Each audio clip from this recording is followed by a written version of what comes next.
Mi nombre es Jueli Muñoz. Para los que me conocen, soy de Izquierda Unida del distrito de Tetuán. Bueno, en este día me ha correspondido presentar o moderar esta mesa, que es la mesa 2 sobre rebeliones, que no es poco, y lo que representa o lo que manifiesta las luchas colectivas y feminismo.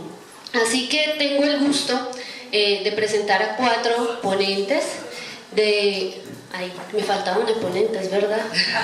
Estaba respondida.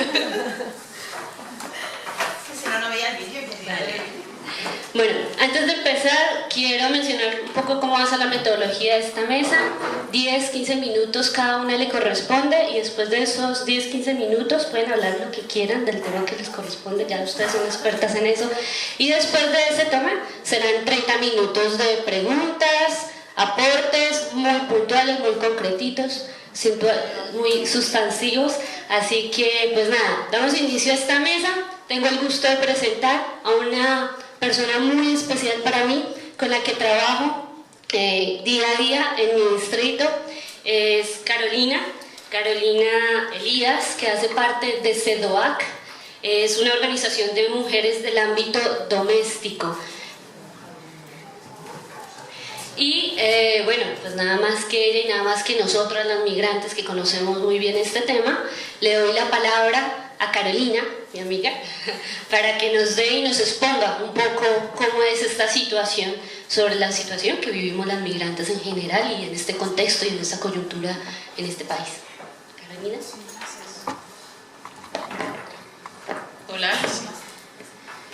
Buenos días a todos y todas. Es un verdadero gusto poder estar aquí compartiendo un poco de nuestras luchas reivindicativas, que no es poco, y que, bueno, estaba escuchando un poco de lo que estaban hablando en la mesa anterior. Entonces, siento que todo lo que se expuso anteriormente pone la base para que podamos comprender mucho mejor de lo que voy a hablar ahora. Porque el siguiente paso, luego de que la mujer comienza su incorporación en el mercado laboral productivo, las tareas siguen estando ahí. Entonces la solución ante la falta de una conciliación de las tareas del hogar y de los cuidados, pues es la externalización de este servicio. ¿Qué es lo lamentable? Que no se ve, no se contempla de ninguna manera como un trabajo como cualquier otro. Se sigue viendo como algo que nos corresponde a las mujeres, entonces por eso se va a contratar a mujeres. Y aquí donde nos intercepta el tema de clase. ¿A qué mujeres son las que se van a contratar para realizar estas tareas? Y podría asegurarlo que siempre, toda la historia de lo que es el empleo doméstico, podría asegurar que quienes lo han realizado son mujeres migrantes.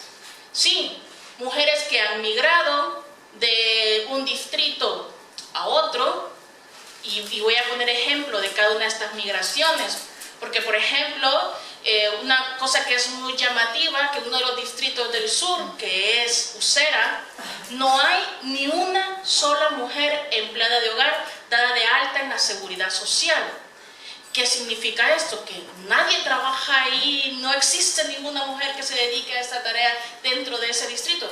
Claro que sí, pero este distrito, que es un distrito del sur, un distrito en desequilibrio con el resto de otros, es un distrito dormitorio prácticamente para el empleo doméstico. ¿Por qué? Porque donde es requerido el empleo doméstico son en distritos del norte: Salamanca, Pozuelo, La Moraleja, que son las zonas donde más se requiere y más se contrata empleo del hogar. Entonces aquí vemos la primera migración, de un distrito a otro distrito. Es una migración interna, pero no para ahí, porque vemos que hay migraciones internas en el mismo país. Antes el empleo de hogar lo hacían mujeres españolas, antes de que llegase la migración a este país. Entonces, ¿pero de dónde eran estas mujeres? De Cádiz, de Galicia, eran de fuera, era de pueblos hacia las grandes ciudades. Entonces, voy a terminar de seguir dando estos ejemplos para luego contextualizar la situación de lo que significa una mujer migrante, en todos los sentidos que estoy ejemplificando ahora.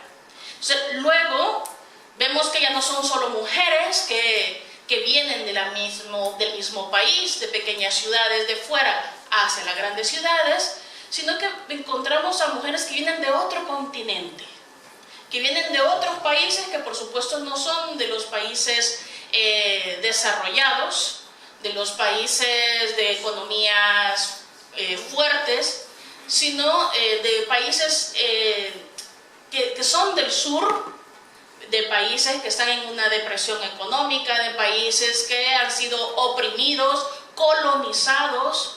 De ahí que podemos ver cómo hay una gran presencia de mujeres latinoamericanas dentro del empleo doméstico.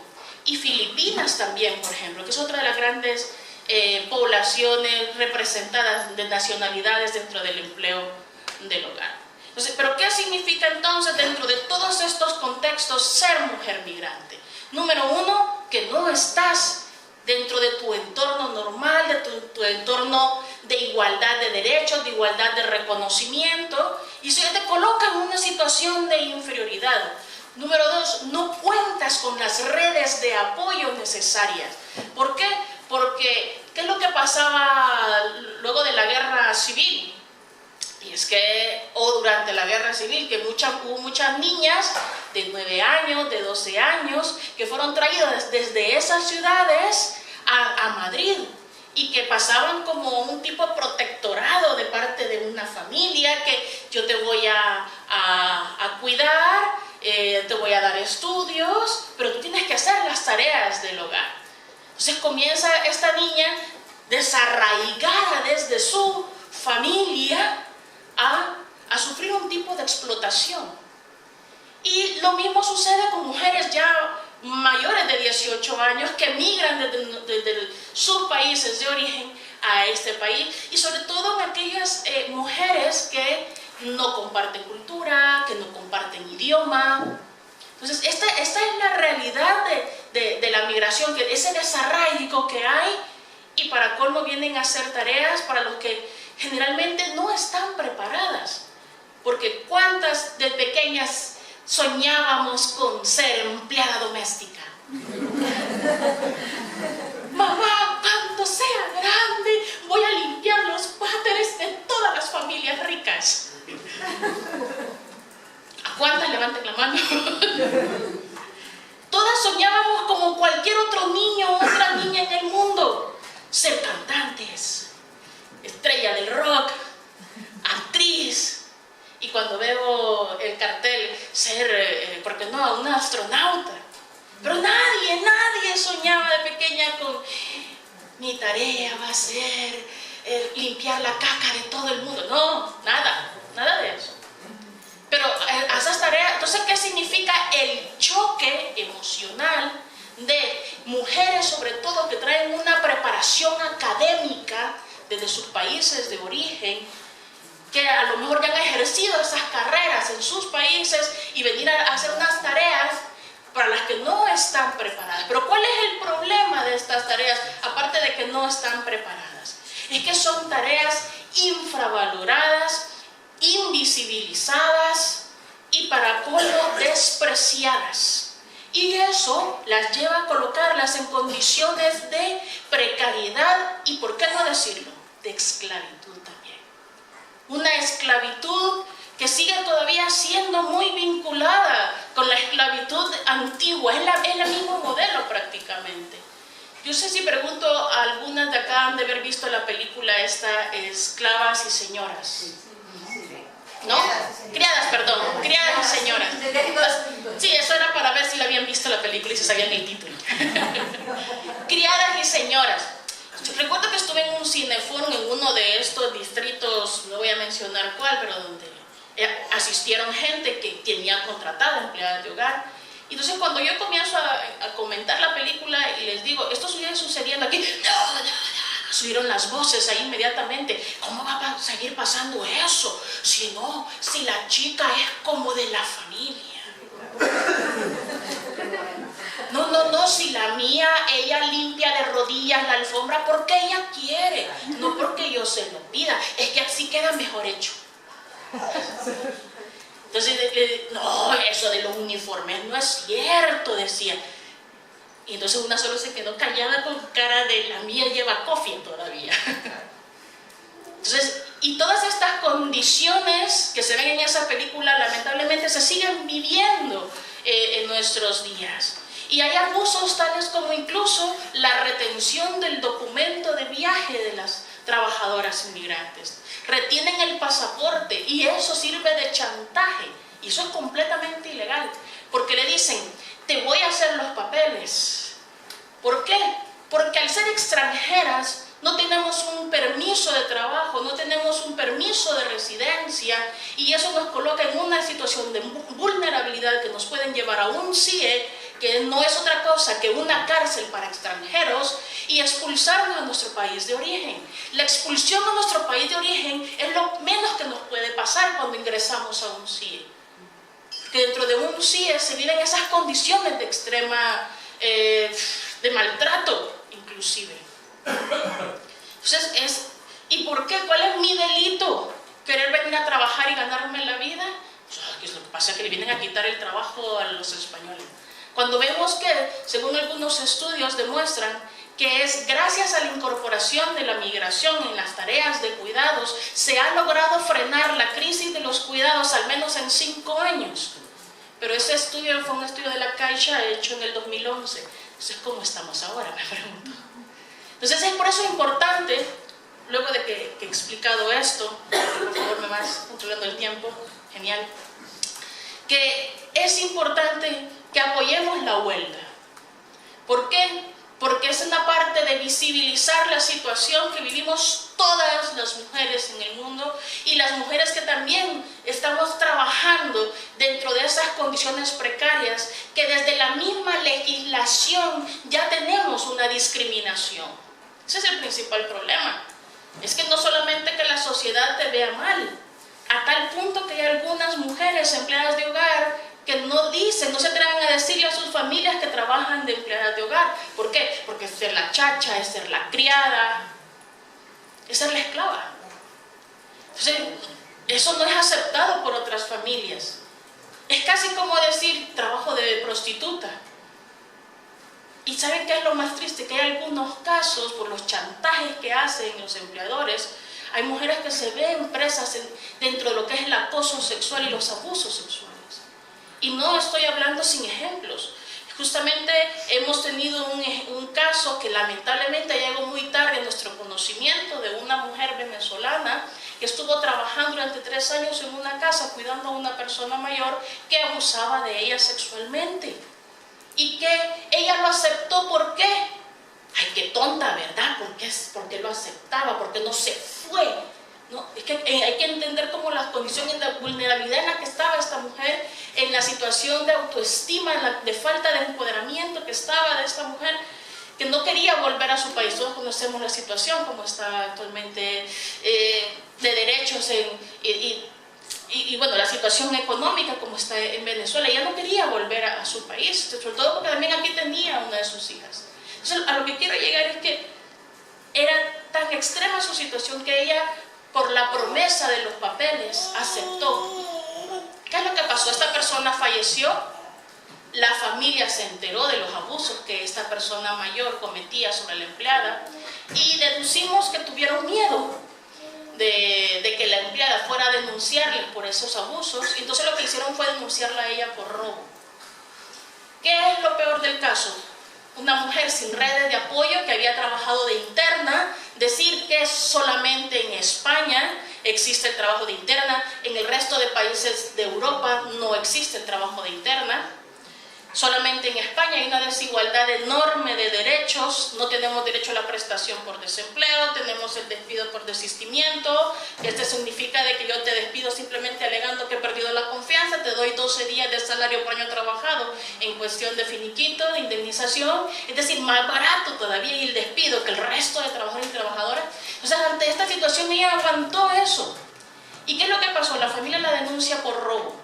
Y cuando la denuncia por robo, viene y todavía el abogado que le asignan de oficio para defenderla intenta hacer tocamientos también y abusar. Llega un momento en que ella no lo soporta y le dice al abogado, no me voy a dejar. Entonces, ¿qué significó esto para ella? Estar sometida a este abuso sexual. Significó una condena de 1 año y 1 día de cárcel. ¿Y cuál es el problema? En 1 año, nadie va con una condena de 1 año de prisión. Ella está en prisión ahora mismo en Meco, porque su abogado no pidió ni la conmutación de la pena, no pidió ni siquiera, apeló a la resolución. Entonces, como digo, lamentablemente, y para colmo tiene que pagar 24.000 euros todavía como condena civil. Estas son cosas reales que todavía suceden. Entonces, nuestra lucha desde nuestra asociación es evitar que pasen estas cosas. Por eso nos estamos juntando, lo cual no es nada fácil, porque el empleo de hogar es una en cada casa. Es una con su empleador, con su empleadora. Y hay empleadores buenos, tengo que decirlo. Pero lamentablemente la situación no es la general. Entonces, como CEDOAC, como Asociación de Trabajadoras del Hogar, estamos luchando por reivindicar nuestros derechos, por una igualdad de derechos, porque este trabajo que permite la sostenibilidad de la vida sea reconocido, sea valorado, sea respetado y sea bien pagado en condiciones laborales justas como el resto de trabajadores y trabajadoras. Así que por eso las empleadas del hogar, el 8 de marzo, vamos a la huelga. Ya escucharon tremenda intervención de Carolina, de la cruda realidad por la que están sometidas las mujeres que trabajamos el tema del ámbito doméstico. Aguántense con las preguntas al final. Todavía no se alisten para sus preguntas. Tengan las listas ahí a mano, anótenlas. Bueno, voy a presentar a otra compañera que también nos va a hablar una situación tremenda de precariedad. También nos va a hablar sobre la lucha de las mujeres trabajadoras. Y en este caso quiero presentar a Beatriz Panadero, que hace parte de Comisiones Obreras, quien nos va a hablar sobre el conflicto de las teleoperadoras. Beatriz.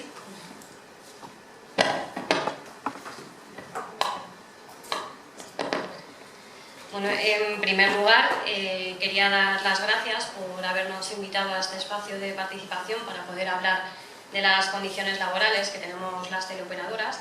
Mi nombre, como ha comentado, soy Beatriz Panadero, soy delegada de Comisiones Obreras, una empresa que se llama Gemini Recovery and Collections. Es una empresa dedicada al recobro telefónico y además es un sector profundamente feminizado. Aproximadamente entre un 70 a un 90% de la plantilla somos mujeres. La acción sindical en telemarketing es muy difícil porque estamos sometidas a unos salarios muy bajos, en torno a 600 euros, porque no trabajamos jornadas completas. Hay una alta temporalidad, contratos de obra y servicio, contratos eventuales, y también es un trabajo de baja cualificación, es decir, no hay que tener una titulación específica para poder desempeñar el trabajo de teleoperadora, lo que hace que haya muchísimo miedo por el hecho de que si yo no trago con lo que me dice la empresa, lo más posible es que me despidan, y además con unas condiciones bastante precarias en cuanto a indemnizaciones o derecho a paro en el caso de que sean en periodos de prueba, que la gente no desconoce un poco cómo funciona. El inmovilismo de la plantilla se debe un poquillo también en algunas ocasiones a estas condiciones de trabajo que tenemos, que hace más difíciles que podamos reivindicar los derechos que nos corresponden. Como he comentado, más o menos el 70 al 90% de las plantillas somos mujeres. Sin embargo, si comparamos el porcentaje de hombres que están en cargos intermedios con el porcentaje de mujeres, siempre tienen más facilidad ellos para poder acceder a puestos superiores de los que tenemos las mujeres. Sin embargo, pese a estos datos, las empresas tienen muchas reticencias a la hora de implantar planes de igualdad.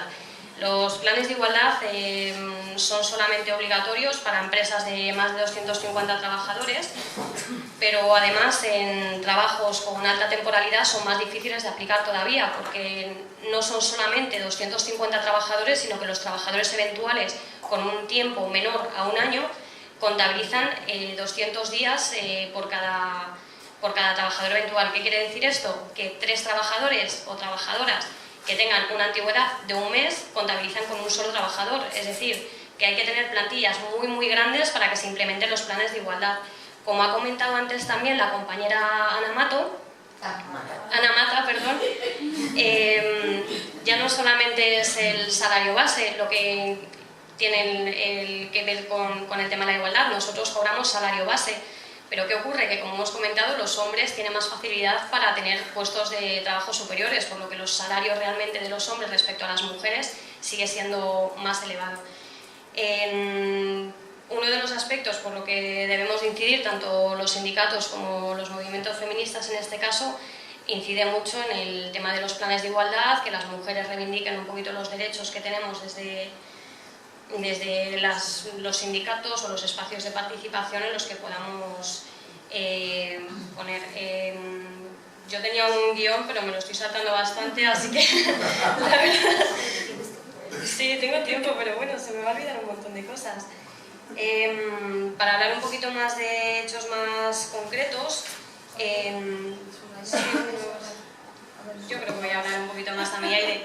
En mi empresa somos una sección sindical todo de mujeres, mayoritariamente jóvenes. 3 de las 4 delegadas que somos de comisiones somos menores de 35 años, y esto hace pensar a la empresa que, al ser mujeres, ser jóvenes, somos más vulnerables, que no vamos a saber defender nuestros derechos, que han pasado por alto todas las reivindicaciones que hemos ido haciendo, pero al final, con el trabajo diario y demostrando que sí que somos fuertes dentro de los distintos sectores que hay, al final tienen que ir pasando un poquito por el hilo y pasar un poquito por nuestras reivindicaciones y hacer caso. Hemos conseguido que 3 trabajadoras que han sido despedidas en situación de embarazo hayan sido readmitidas, porque pese a que es un sector que siempre se ha visto como un sector más joven, donde las mujeres lo veían como un puente más o menos hacia otro trabajo, realmente estamos consiguiendo o se consigue malamente, que sea una profesión de futuro, aunque es un sector relativamente joven. De hecho, el convenio colectivo que tenemos es la 2ª renovación, lleva muy poquito tiempo siendo como un sector como tal. El control que intentan ejercer sobre las delegadas y las trabajadoras no lo podemos permitir.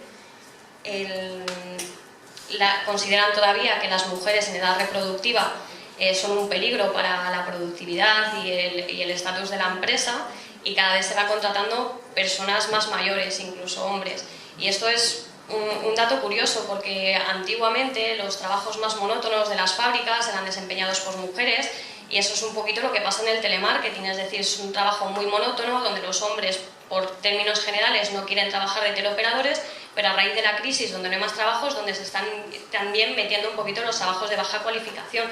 Tienen suerte porque enseguida elevan el nivel y pasan a otro tipo de trabajos, pero se está viendo cómo van incluyendo un poquito más los hombres, pero nosotras siempre estamos en un segundo plano con condiciones más precarias.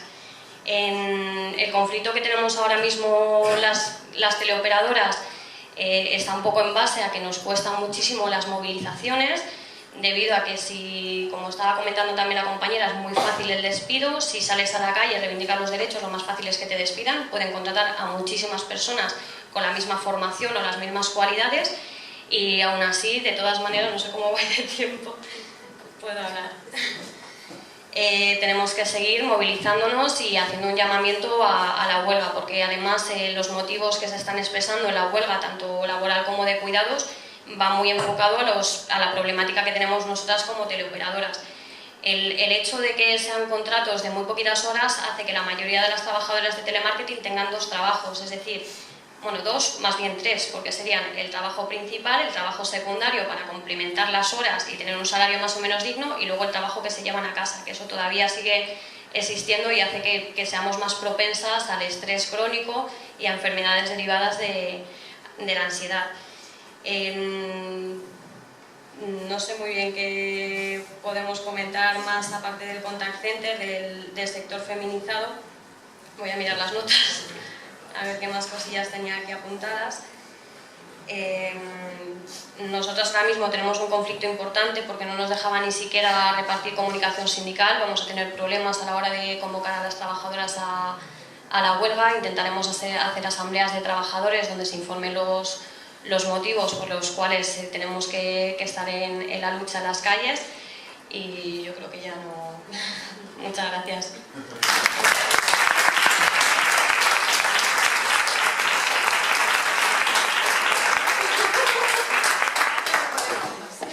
Muy bien, gracias Beatriz por tu intervención. De todas formas nos ha dado grandes luces respecto a la situación que vive. O sea, como raro, siempre en el sector sindical los hombres siempre ascienden a más y son los que obtienen los puestos privilegiados, y pues qué más se puede esperar en esta situación. Pero por eso nos estamos organizando para salir a luchar, y por eso vamos a ir a la huelga del 8/9. Listo. Ahora voy a presentar a Aurora Fernández. Serrano. Ay. No la viemos.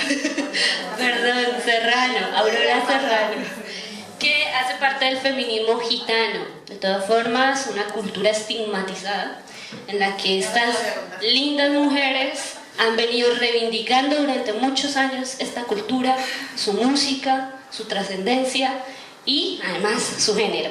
Así que, Aurora, todo tuyo, el público. Pues muchas gracias. Eso sí va a llegar, y si no llega da igual, pues yo tengo... Sí.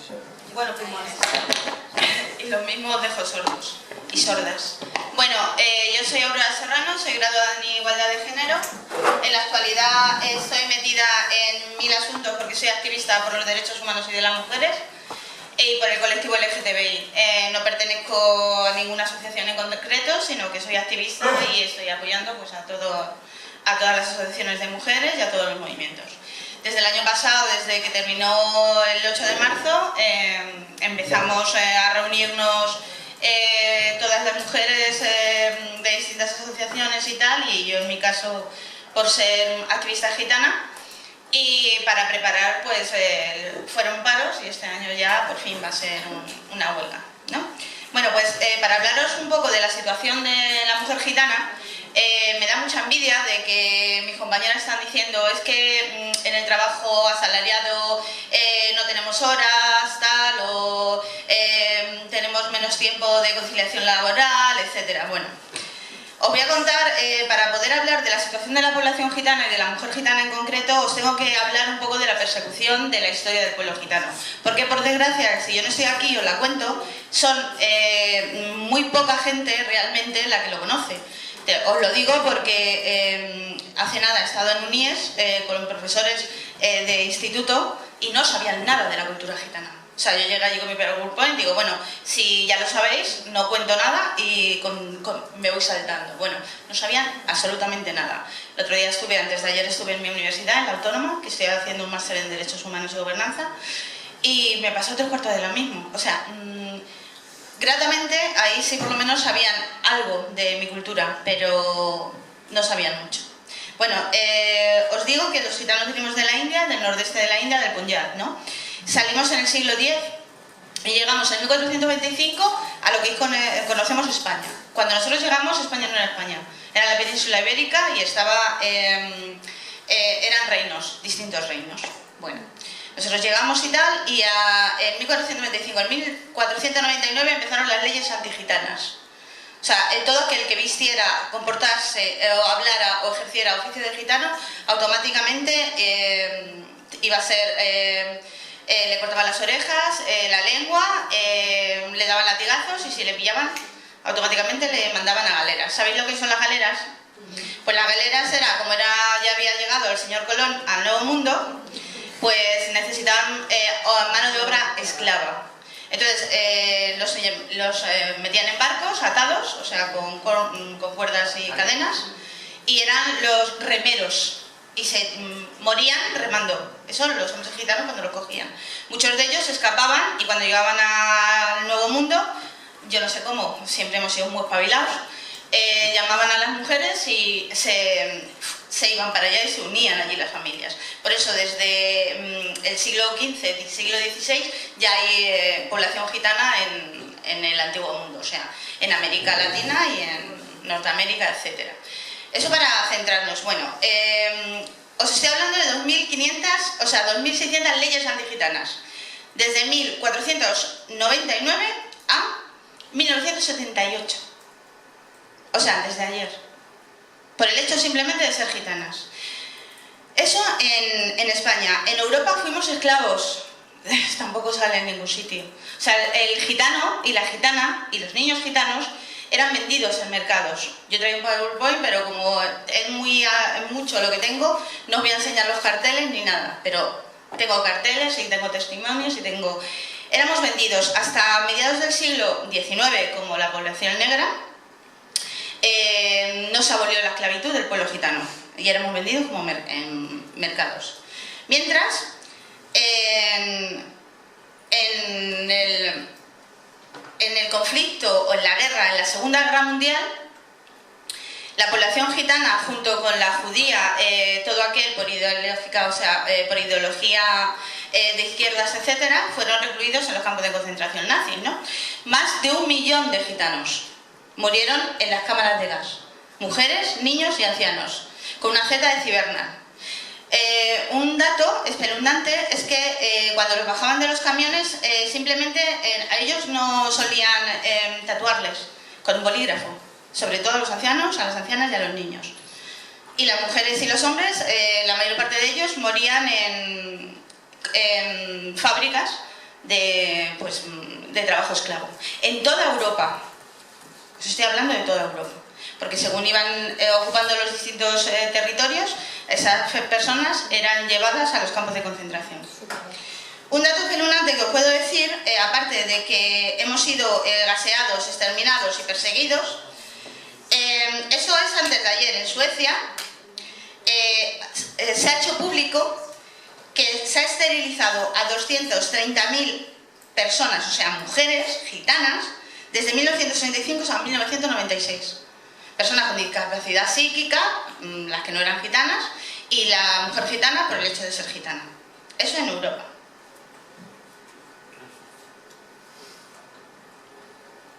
Otra cosa para que comprendáis, el apartheid, la 17.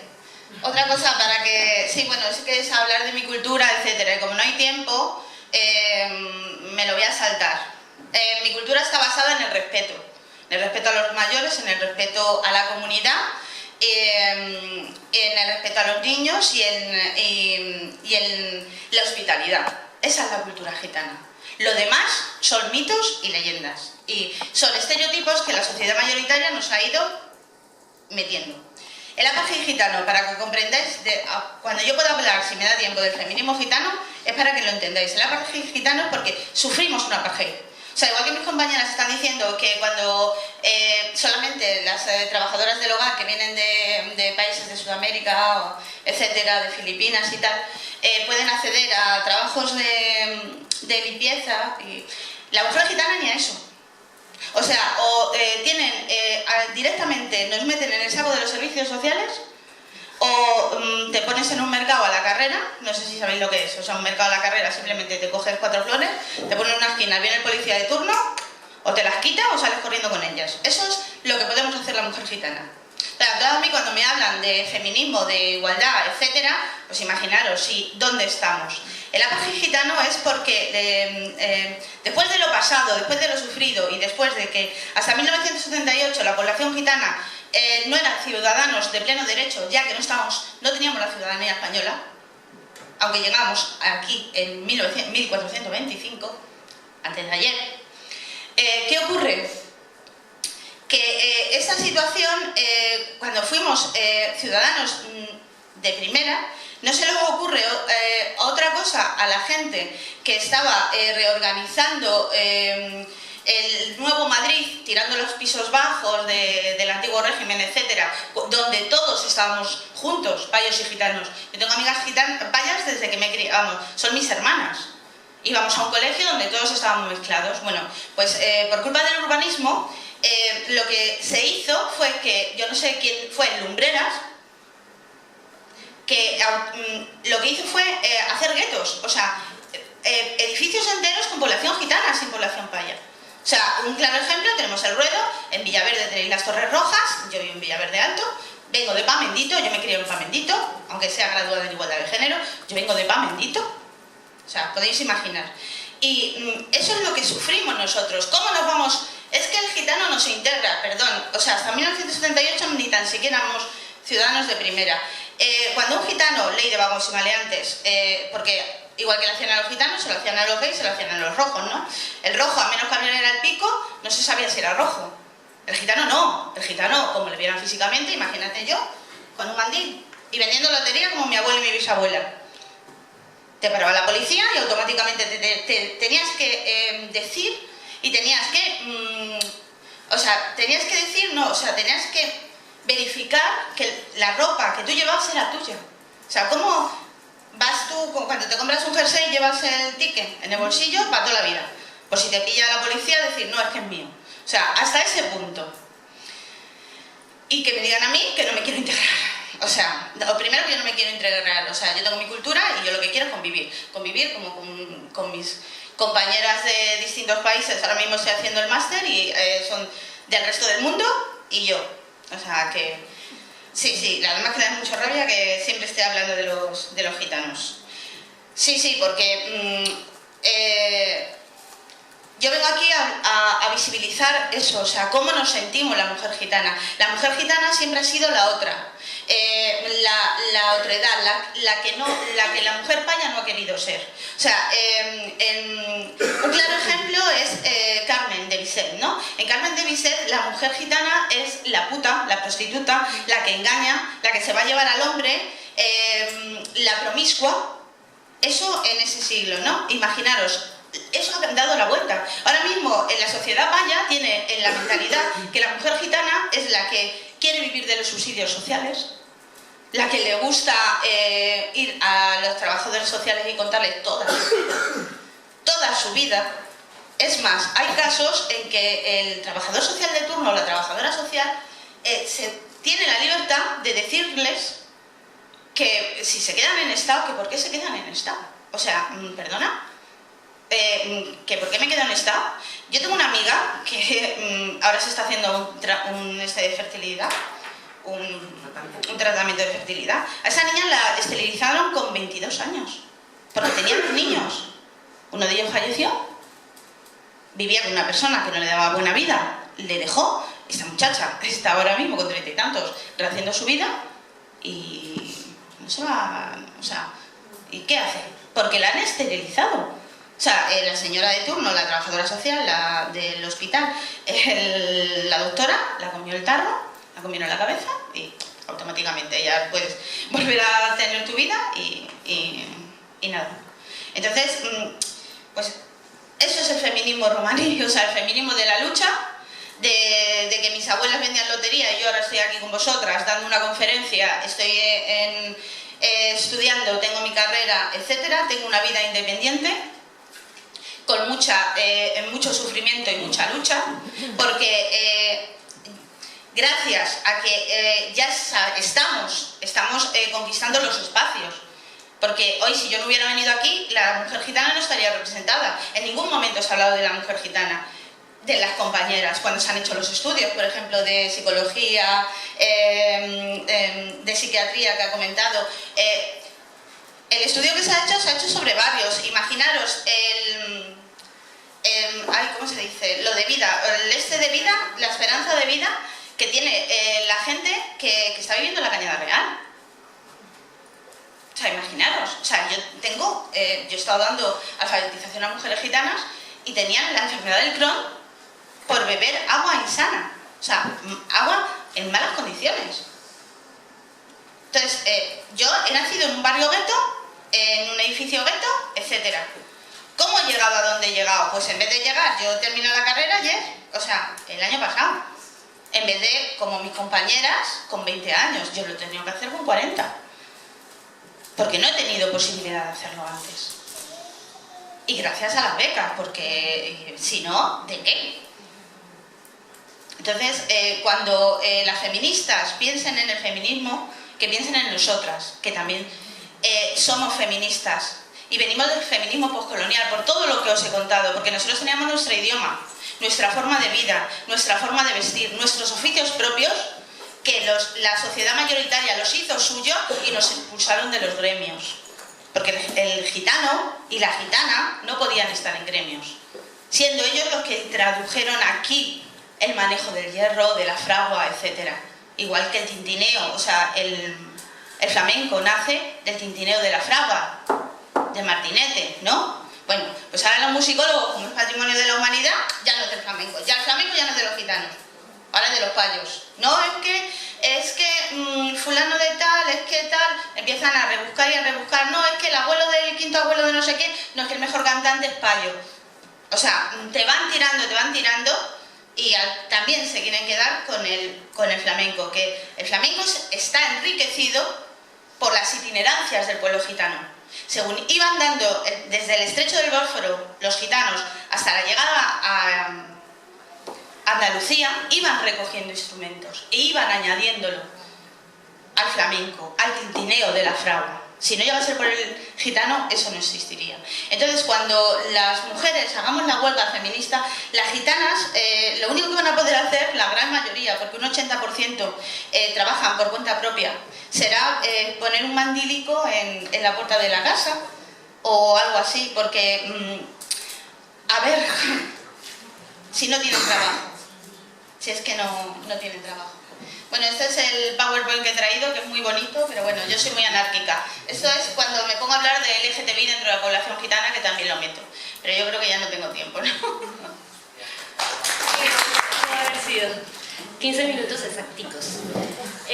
Bueno, yo creo que con lo que nos acaba de expresar Aurora, el sistema capitalista sabe hacer su trabajo. No solamente nos divide por clases sociales, sino también por culturas, por raza, por gremios, en fin. Así que yo creo que ese es el objetivo, porque la huelga también es una huelga de cuidados. Entonces, pues bien que se sumen a esta huelga, cojan su delantal y lo cuelguen y se sumen a todas las feministas, y a los que no sean feministas, pues también que se sumen, porque eso hace parte de un proceso de concienciación, ¿verdad? Y esto es una lucha y un proceso en el que nos toca trabajárnosla, nos toca currárnosla, no solo hasta el 8, sino también de ahí para allá. Bueno, ahora quiero presentar a otra compañera muy especial, Ana Isabel García, que hace parte del comité de empresa de INTRES, que es una red de recursos contra la violencia de género en la Comunidad de Madrid. Venga, Ana, cariño.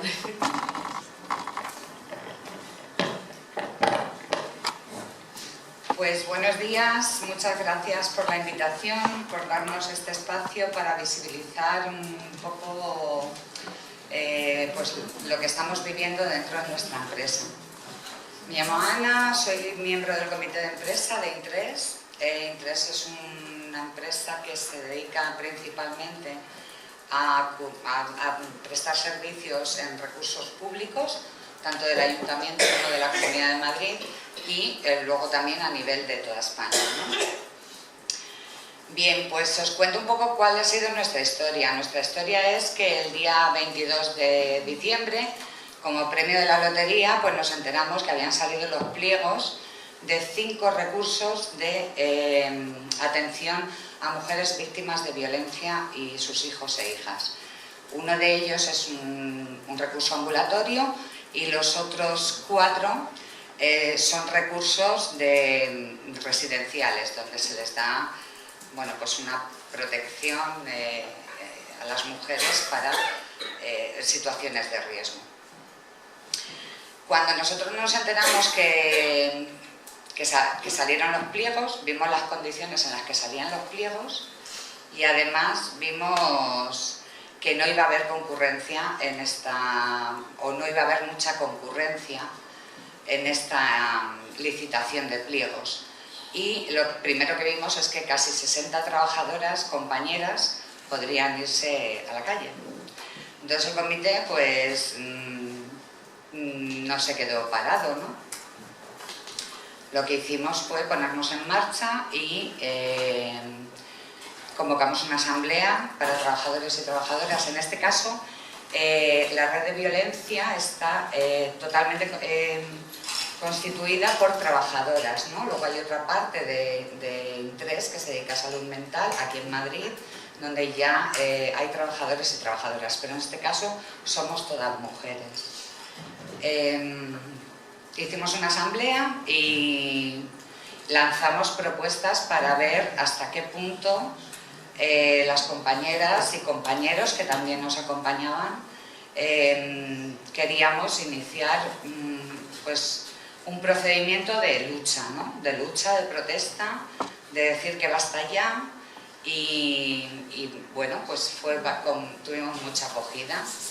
Lo primero que hicimos fue denunciar a la Comunidad de Madrid por haber sacado unos pliegos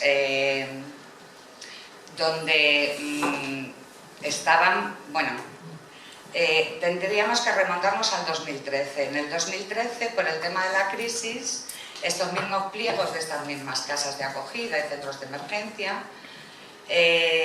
salieron al PUB, o sea, se publicaron solamente con una puntuación a la valoración económica. Esto supuso, como luego ha reconocido el consejero de Políticas Sociales, que se subastaron, ¿no? Hubo una bajada tremenda bueno, en la licitación y esto supuso que las empresas que licitaron, entre ellas mi empresa, tuvieron que poner figuras profesionales por encima de los pliegos que salían, ¿no? Pues se puso una cocinera, una administrativa, alguna educadora social, en fin, no recuerdo exactamente cuántas, pero se aceptó por el tema que nos encontrábamos ante una situación de crisis y que esto era lo que había y que todo el mundo tenía que poner un poco de su parte. Pero pasados ya 5 años nos encontramos con la misma situación, donde los pliegos que salen también a un 70% de valoración económica y un 30% de valoración técnica, con lo cual se vuelven a llevar el servicio, la empresa al mayor postor, digámoslo así, ¿no? Sin tener en cuenta la situación que ya se venía arrastrando. ¿Qué pasa? Que la situación que se venía arrastrando ya no era sostenible. No se puede sostener algo donde las empresas están subvencionando a la Comunidad de Madrid, en este caso, y poniendo personal por encima de lo que es la exigencia de la administración y no iban a concurrir. Con lo cual nos encontrábamos con que si concurrían otras empresas que sí aceptasen esa situación, el problema iba a ser todavía mayor, que iba a ser que nuestras compañeras iban a tener que pasar a una situación todavía más precaria de la que tienen. ¿Bien? Me ha hecho perdonar, pero es que me pongo muy nerviosa. Se me saca la lengua.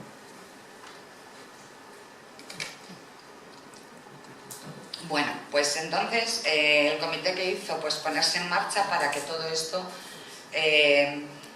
se pudiera paralizar, se pudieran impugnar los pliegos y pudiéramos dar no solamente una calidad, sino también un poco al hilo de todo lo que estamos hablando aquí, recordar que somos una empresa, bueno, somos una empresa que pertenece a un sector social feminizado y totalmente precarizado. Entonces, era ya un discurso tan incoherente querer trabajar por y para las mujeres, para su empoderamiento, para su independencia y su crecimiento, para que vuelvan a encontrar otra vez su sitio en la vida, cuando nosotras estamos totalmente precarizadas y cuando muchas de nosotras no cobran ni los 1000 euros y cuando estamos en estos centros en concreto no se están pudiendo hacer las intervenciones que la mujer requiere para su recuperación. Entonces pues nos plantamos y dijimos que no, que esto no lo íbamos a apoyar bajo ningún concepto. Lo primero que hicimos fue denunciar jurídicamente con el apoyo de los sindicatos a los que pertenecemos, pero no nos hicieron ni caso, porque se nos alegó que no teníamos una fuerza jurídica y que además la Comunidad de Madrid no tenía ninguna mala intención ante esta situación.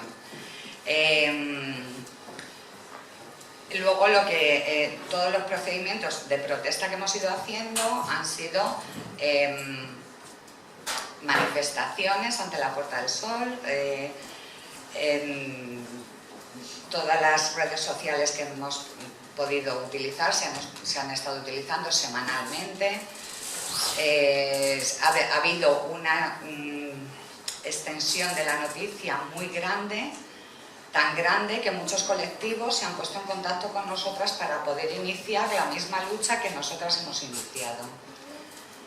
Porque es verdad, y a mí, os lo digo, es de verdad que me parece una lucha de titanes, ¿no? Que como que un comité de empresa de 13 personas haya llegado hasta donde estamos llegando, es... Gracias.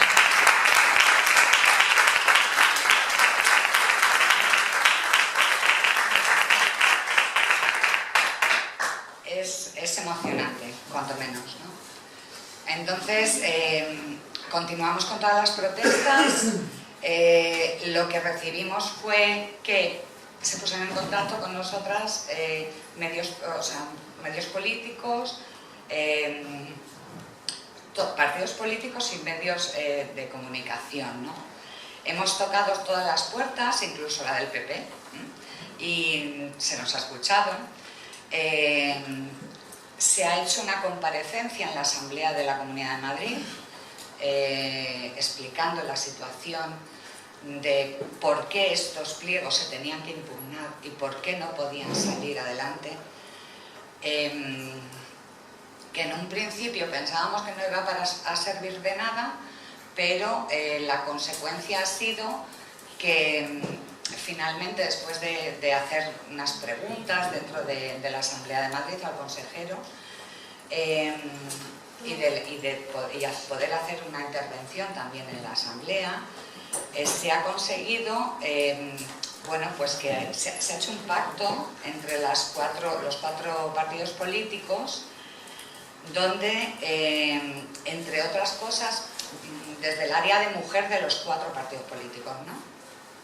Donde, entre otras cosas, se ha conseguido que se cambien los criterios de licitación de todos los centros residenciales y no residenciales, o sea, todos los centros que vayan a salir a concurso de ahora en adelante, ¿vale? No solamente la red de violencia, creo que esto es para todos y para todos los concursos que vayan a salir de ahora en adelante, donde no se van a poder subastar, porque van a cambiar los criterios, donde va a tener mucha mayor valoración el criterio técnico, es decir, el proyecto que se pone para cómo tú vas a realizar el desarrollo de la actividad en ese centro, y no cuánto vas a pagar por ello, o cuánto quieres que te paguen por ello, ¿no? Entonces, los criterios van a cambiar. En vez de un 70-30, como venía siendo hasta ahora, pues va a ser, creemos, todavía no lo podemos decir, pero puede ser que se invierta, ¿no? Que el proyecto técnico tenga una valoración de un 70% y el económico un 30%. Eso ha sido un gran avance, ¿no? Porque esto no va a garantizar nada, pero sí que nos respalda en que no vamos a caer cada vez más y cada vez más en la precarización, ¿no? De las trabajadoras, en este caso. Luego también lo que se ha conseguido en este pacto es que se garantice la subrogación, porque en ninguno de los pliegos estaba contemplada la subrogación. A ver, se hablaba de subrogación, pero no se contemplaba que cada empresa tiene tiene un convenio colectivo, a lo mejor privado, ¿no? Entonces, interno. Y el que ahora mismo nos aúna a todas es el convenio colectivo de intervención social. Este convenio está impugnado y está en la audiencia, con lo cual, hasta que no haya una resolución, las empresas no tienen obligación de aplicarlo. Es decir, que tampoco se garantiza la subrogación del personal.